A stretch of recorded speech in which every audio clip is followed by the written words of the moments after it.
ओढ़े संत सुजान।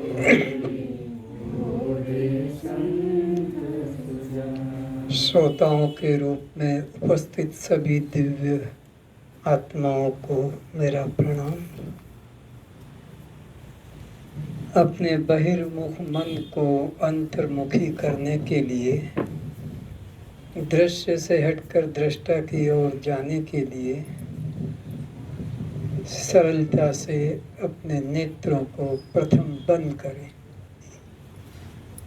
जब तक बाहर ध्यान रहेगा, जब तक बाहर दृश्य में दृष्टि की अटकी रहेगी, तब तक आप दर्शक तो बने रहेंगे पर दृष्टा को नहीं जान पाएंगे। देखा जाता है अधिकांश लोगों की दो ही प्रकार की मनोवृत्ति देखी जाती है। कोई दृश्य बनने में लगा है और कोई दर्शक बनने में लगा है। विशेष करके बहिर्मुखी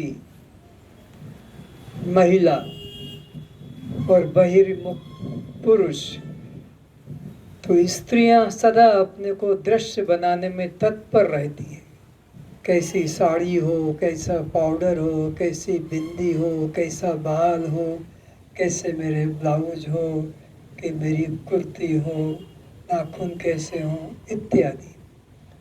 इनका सारा प्रयास दृश्य बनने में है और पुरुष वर्ग का सारा प्रयास दर्शक बनने में है, देखने में है।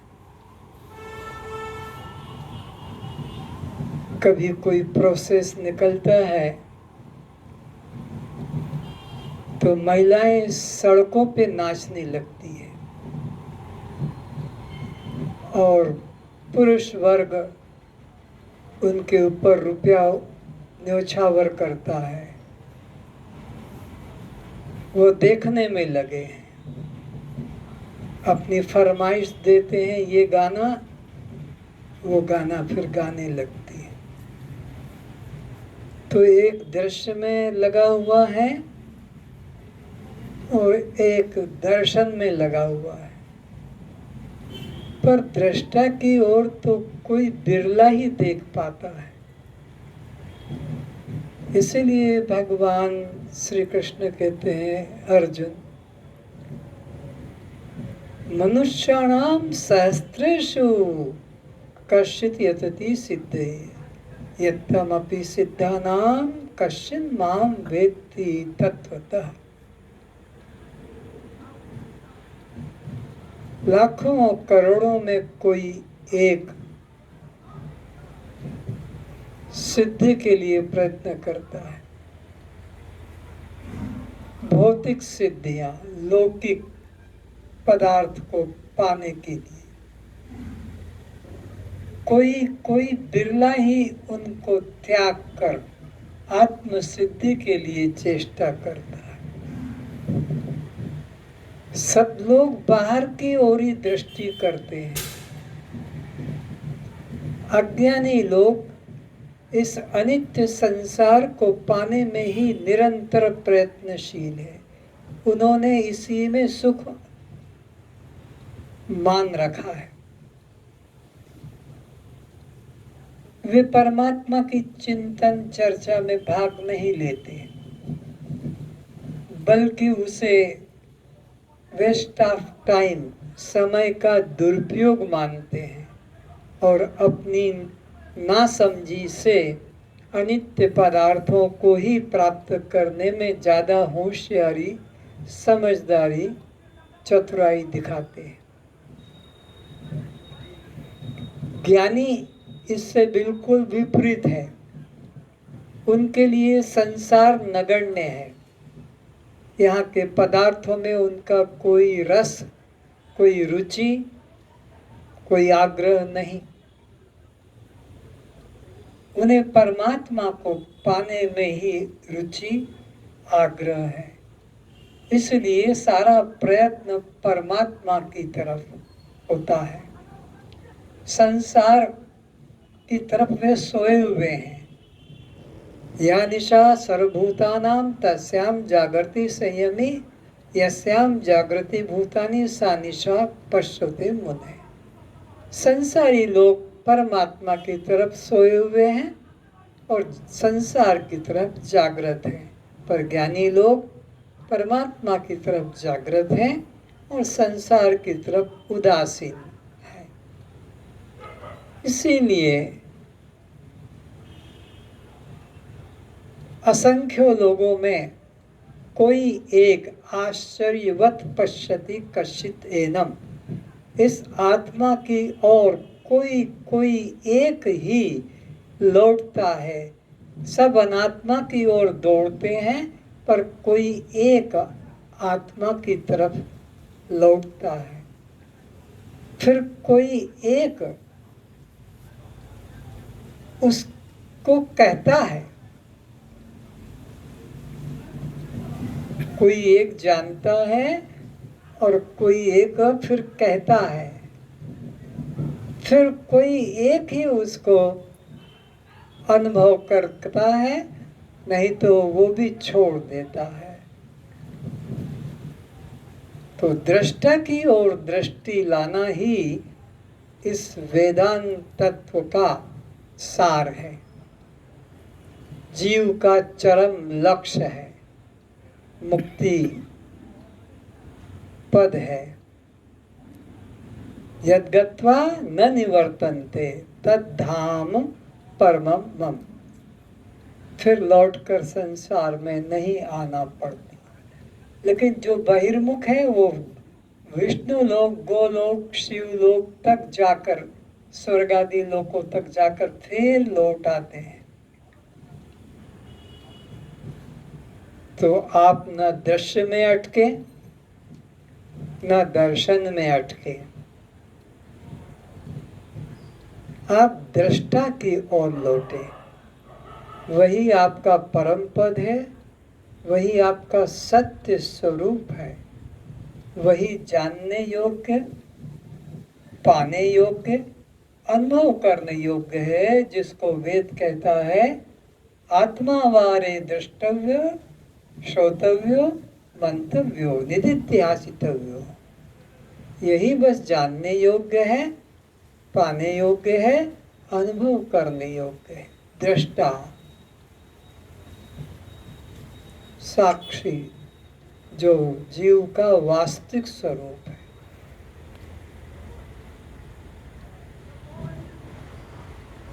विचारें,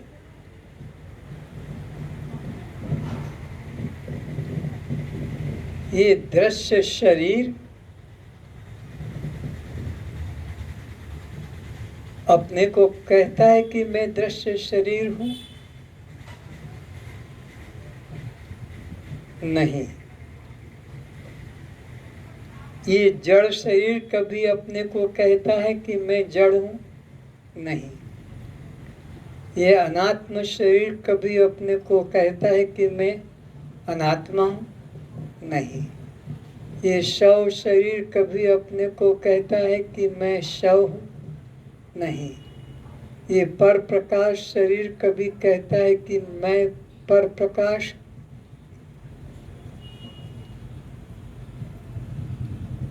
तो ये जड़ शरीर को कौन कहता है कि ये जड़ शरीर है?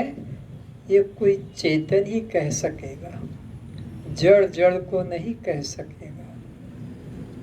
दृश्य शरीर को दृश्य शरीर नहीं कहेगा, कोई दृष्टा ही कह सकेगा। अनात्म शरीर को अनात्मा नहीं कह सकेगा, कोई आत्मा ही कह सकेगा। इस शव शरीर को शव ही नहीं कह सकेगा, कोई शिव ही कह सकेगा। इस मृत शरीर को मृत नहीं बताएगा, जो अमर है, अमृत है, अविनाशी है, वही कह सकेगा।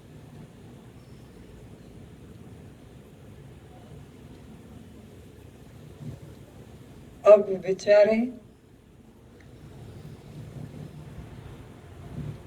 कि ये जड़ को बताने वाला चेतन कौन है, दृश्य को बताने वाला दृष्टा कौन है, अनात्मा को बताने वाला आत्मा कौन है, शव को बताने वाला शिव कौन है, पर प्रकाश को बताने वाला स्वयं प्रकाश कौन है, मृत को बताने वाला अमृत आत्मा कौन है। तो मालूम पड़ा कि न तो यह बताने वाला जड़ शरीर है, न बताने वाले प्राण हैं, न बताने वाला यह इंद्रियां हैं, न बताने वाला यह आपका अंतःकरण है। बताने वाला, जानने वाला चेतन स्वयं आत्मा है। आत्मा के द्वारा ही यह सब दृश्य वर्ग अंतःकरण तक जाने जाते हैं। ये सब पर प्रकाश है। केवल आप आत्मा दृष्टा स्वयं प्रकाश है। यहाँ पर बुद्धि को स्थिर करना है। दृश्य से हटा लो, दर्शन से हटा लो, और सबको जो देखने वाला है, सबको जो जानने वाला है, सबको जो अनुभव करने वाला है, वह ही आपका अपना स्वभाव है, स्वरूप है।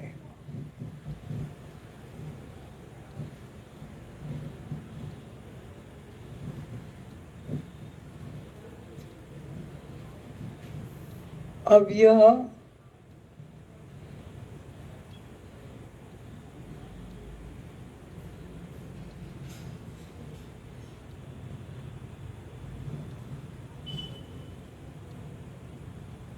कर्तावाचक और संबंधवाचक तत्व को समझें। कर्तावाचक कभी यह नहीं होता। कर्ता स्वयं होता है।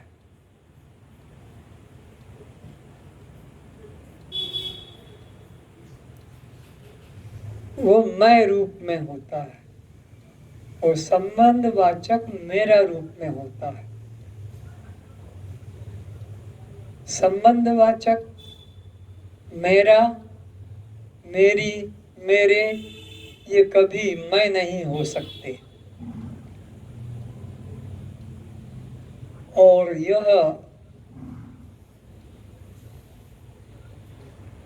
कर्तावाचक मैं, यह कभी मेरा नहीं हो सकता।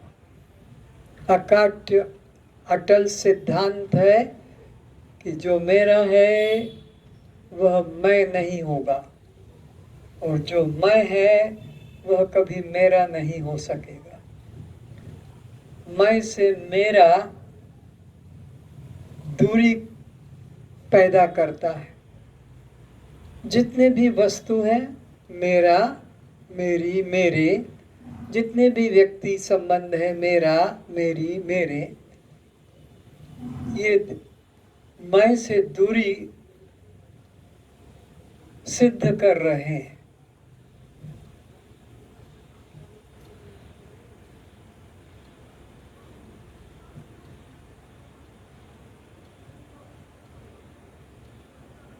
आँख,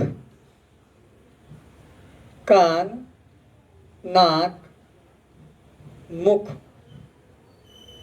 हाथ पैर, प्राण, शरीर, ये कभी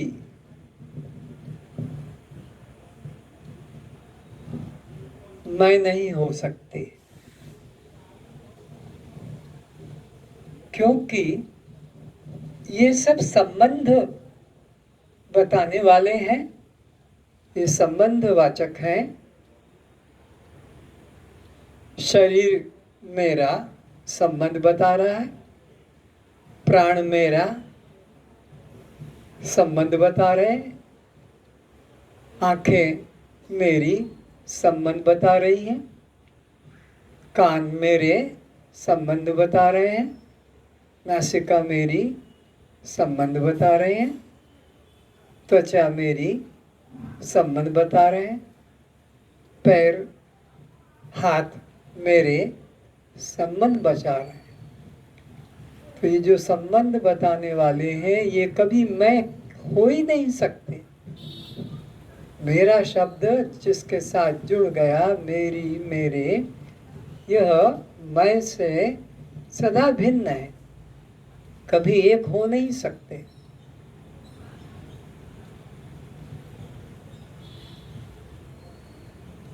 तो मेरा कहने का अधिकार किसको है, अब ये विचारें। शरीर को मेरा कहने का अधिकार नहीं, प्राण को मेरा कहने का अधिकार नहीं,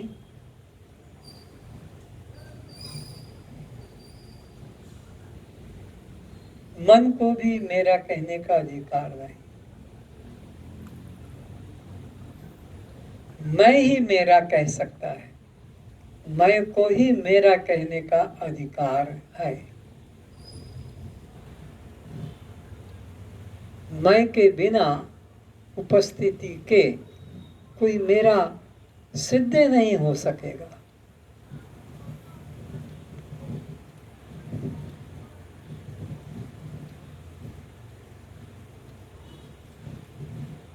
तो जो कहा न जा सके, बताया न जा सके, सबको बताने वाला है मेरा कहकर, जिसको मेरा नहीं कहा जा सकता, मेरा नहीं बताया जा सकता, जो सबको मेरा कहने और बताने वाला है,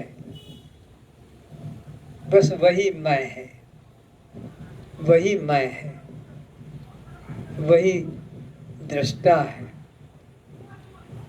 देखते देखते जब देखने को कुछ न बचे और वही बचे जिसको देखा न जा सके, वही तुम हो।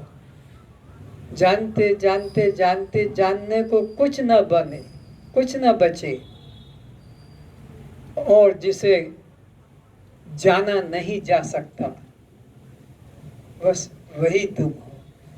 अनुभव करते करते अनुभव करने को कुछ न बचे, बस वही बचे जिसका अनुभव नहीं किया जा सकता, वही तुम हो। इस दृष्टि के दृष्टा को कोई देख नहीं सकता, इस बुद्धि के ज्ञाता को कोई जान नहीं सकता, इस मन के मनता का कोई मनन नहीं कर सकता, इस साक्षी को कोई साक्ष्य नहीं बता सकता, इस दृष्टा को कोई दृष्ट नहीं बता सकता। तो जो सब के पीछे, जो सब का प्रकाशक और स्वयं प्रकाश तत्व है, बस उसी में ही निश्चय करो कि वही मैं हूँ।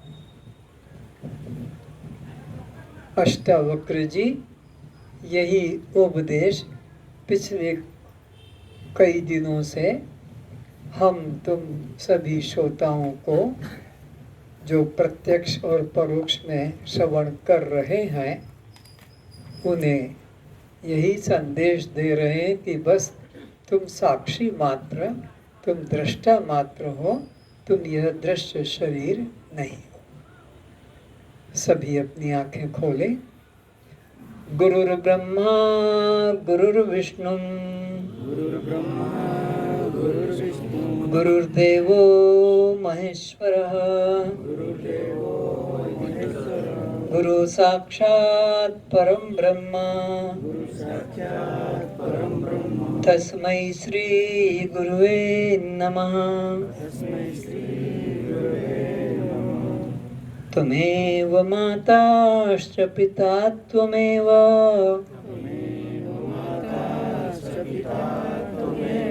त्वमेव बन्धुश्च सखा त्वमेव त्वमेव विद्या द्रविणं त्वमेव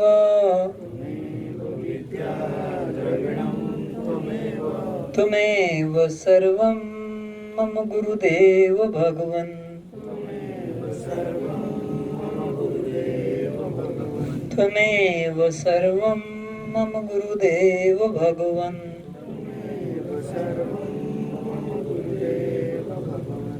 ओम शांति शांति शांति।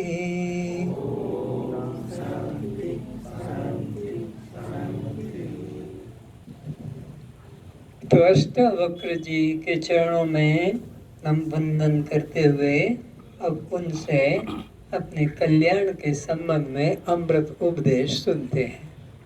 खेल, सिनेमा, क्रिकेट, सर्कस तथा सत्संग में जाते हैं तब हमें रास्ते का, स्थान का, महात्मा का भान रहता है। दिन, तारीख, समय का भान रहता है। मैं श्रोता हूँ, स्वामी वक्ता है, यह सब भेद प्रपंच का भान रहता है। यह सब व्यवहार पाना परदेश प्रभाव प्रकृति का है। किंतु प्रवचन श्रवण काल में श्रोता, श्रवण और शब्द, इस त्रिपुटी का सर्वदा अभाव हो जाता है। यह है सहज अवस्था, यह है सहज समाधि। वहाँ घंटे बैठे सत्संग सुनते रहते हैं, न भूख प्यास लगी, न दर्द का, न घर का पता चलता है। अष्टावक्र जी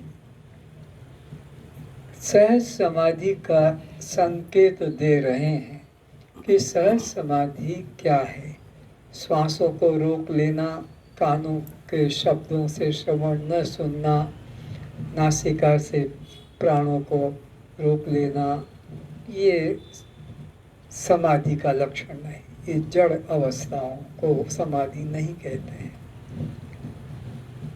जहाँ पर त्रिपुटी का अभाव हो जाता है, दृष्टा दर्श दर्शन का, कर्ता कर्म क्रिया का, ज्ञाता ज्ञेय ज्ञान का, प्रमाता प्रमाण प्रमेय का अभाव हो जाता है। एक शुद्ध चेतन मात्र रह जाता है, वही आपका स्वरूप है। और जिस वक्त आप प्रवचन सुनते हैं, आप सबकी यही अवस्था हो जाती है। आप सिनेमा देखने जाते हैं तो वहाँ एकाग्रता के लिए, समाधि के लिए आधे घंटे पहले से प्रैक्टिस नहीं करते कि मुझे 2 घंटे सिनेमा में देखना है तो मेरा मन चंचल ना हो, इसके लिए मैं थोड़ा प्राणायाम कर लूँ। क्रिकेट मैच देखने जाते हैं तब नहीं सोचते हैं कि मैं पहले 15 मिनट के लिए ध्यान तो करूँ, नहीं तो क्रिकेट मैच नहीं देख पाऊंगा। या गाड़ी चलाने जाते हैं अपनी गाड़ी को लेकर तो पहले आधे घंटा 5 मिनट ध्यान नहीं करते कि मुझे रास्ते का भान करना है, मन चंचल न हो। ये काम सहज हो रहे। गाड़ी चलती है, कंप्यूटर चलाते हो, मशीनें चलाते हो, पढ़ा लिखा करते हो और सत्संग में आकर बैठ जाते हो तो फिर वहीं पर मन रहता है, बाहर नहीं जाता। तो ये तुम्हारी जो शिकायत करने की आदत है कि मन चंचल है, मन चंचल है, मन कैसे रोकें, तो मन को मत रोको, मन को रोको मत। अपनी शिकायत करने की आदत को रोको। अपनी शिकायत करने की आदत क्या है? मन चंचल है, मन कैसे रोके, मन चंचल है। इस आदत, शिकायत करने की आदत को छोड़ो। मन अपने स्वभाव में है, परमात्मा ने उसको जो स्वभाव दिया है वो उसी के अनुसार तो है। पानी का स्वभाव नीचे की ओर है, पक्षियों का स्वभाव आकाश में उड़ने का है, मछलियों का जल में स्वभाव है रहने का। आँख का स्वभाव परमात्मा ने निश्चित किया है देखना, हमारे अधीन नहीं। कान का स्वभाव दिया है शब्द श्रवण करने का, हमारे अधीन नहीं। श्वास का स्वभाव भी भीतर बाहर होने का। हम कितनी देर हठ योग से रोक पाएंगे? वो तो निकलेगा। पानी को कितना रोकेंगे? डैम तोड़ के भी निकल जाएगा। तो अब अष्टावक्र जी उस सहज समाधि की ओर संकेत कर रहे हैं, फिर से सुना दें। खेल, सिनेमा, क्रिकेट, सर्कस तथा सत्संग में जाते हैं तब हमें रास्ते का, स्थान का, महात्मा का भान रहता है। उसके लिए कोई समाधि साधन करना नहीं पड़ता है कि हमको वहाँ जाना है, तो रास्ता कौन बताएगा। दिन, तारीख, समय का भान रहता है। मैं श्रोता हूँ, स्वामी वक्ता है, यह सब भेद प्रपंच का भान रहता है। यह सब व्यवहार पाना परदेश प्रभाव प्रकृति का है, किंतु प्रवचन श्रवण काल में श्रोता, श्रवण और शब्द, इस त्रिपुटी का सर्वदा अभाव हो जाता है। यह है सहज अवस्था, यह है सहज समाधि। वहाँ घंटे बैठे सत्संग सुनते रहे, न भूख प्यास लगी, न दर्द का, न घर का पता चलता है। जब सत्संग, खेल, सिनेमा, सर्कस समाप्त हो जाता है, तब सत्संग श्रवण के पहले जैसा प्रभाव था, देह भाव था, उसकी पुनः स्मृति जागृत हो गई। बस घर से जब चलते हैं तो हमको ये है कि हम सत्संग में जा रहे हैं, बाजार जा रहे हैं, ऑफिस जा रहे हैं इत्यादि।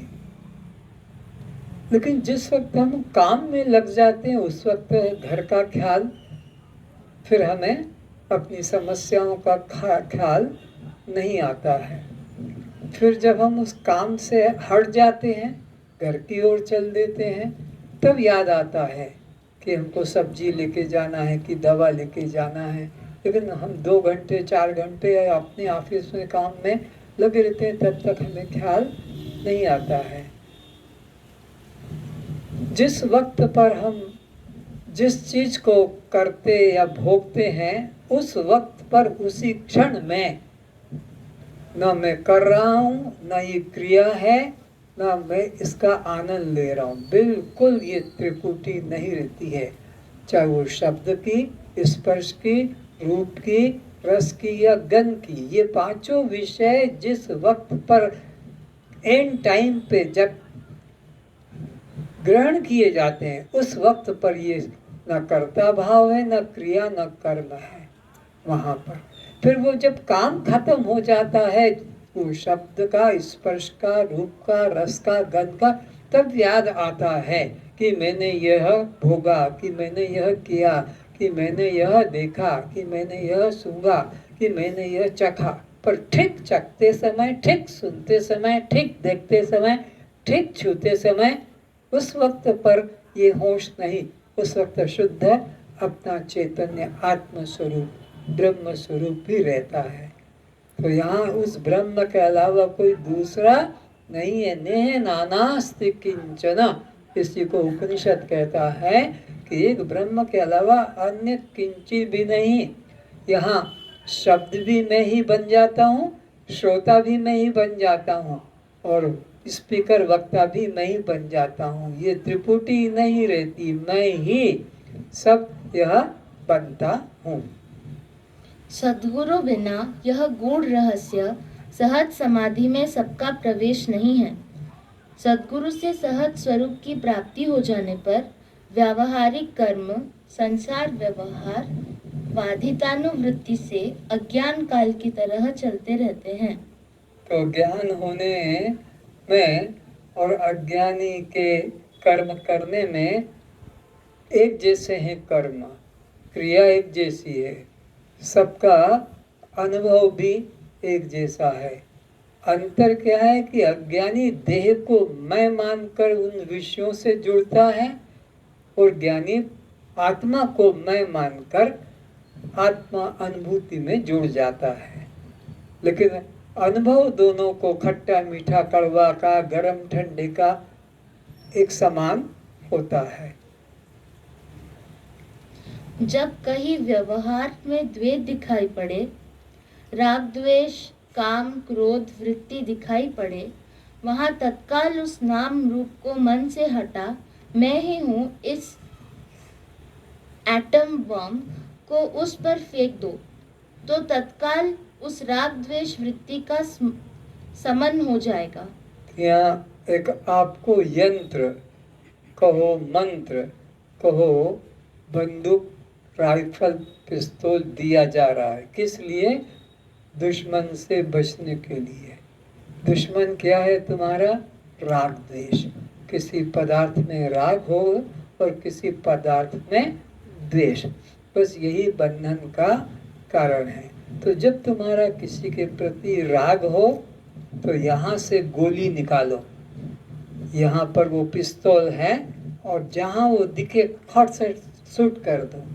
द्वेष दिखाई पड़े किसी के प्रति तो फट से गोली निकालो और उसको शूट कर दो। देर मत करो। हाँ, नींद लेने की आदत पड़ी है, अपने आप खड़े हो जाना, मुझे कहना ना पड़े। तो इस तरह से जहाँ भी द्वेष भाव किसी के प्रति जगा, उसी वक्त यहाँ से मैं को निकालो और उसके अंदर घुसा दो। किसको? गोली को नहीं, मैं को। तो अब मैं वो हूँ, तो अब राग किसको करोगे? द्वेष किसको करोगे? निंदा किसकी करोगे? बुराई किसकी करोगे? चोरी किसकी करोगे? इसलिए अपने मैं को निकाल कर दृश्य में जिसमें तुम्हारा द्वेष हो रहा है उसी में जोड़ दो। वह मैं ही हूँ